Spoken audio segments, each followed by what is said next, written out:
Слава ти, Исусе. Амин. Слава ти, Исусе. Амин. Слава ти, Исусе. Дали има некој друг? Уште да сподели, имаме доволно време.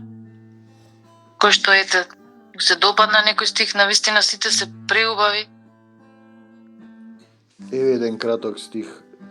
1 Петар 3, 6.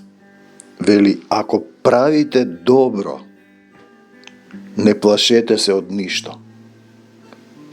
Ти што значи да правам добро? Па тоа значи со Исус заедно, не сам. И ти мислиш нешто сакаш да направиш добро и правиш од себе. Не, со него. Чекаш. Ако правите добро, не плашете се од ништо. Нели и претходно нешто го зборувате дека тој ги услишува молитвите, во проповедта го имавме. Тој ги услишува молитвите на оние што го повикуваат дење и ноќе.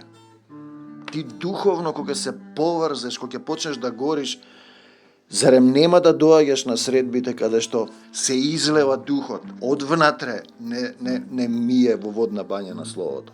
Да правиш добро значи во Исус да останеш заедно, тој да биде главата. Зашто ако некој сака 10 стих, го сака животот и сака да види добри денови, нека го пази јазикот свој од зло. Устните негови да не зборуваат лаги, ова често им го кажувам, кога луѓето би знаеле дека за зборовите ќе бидете осудени, оправдани, ќе молчат, нема да зборуваат толку. Слава ти Господи Исусе Христе.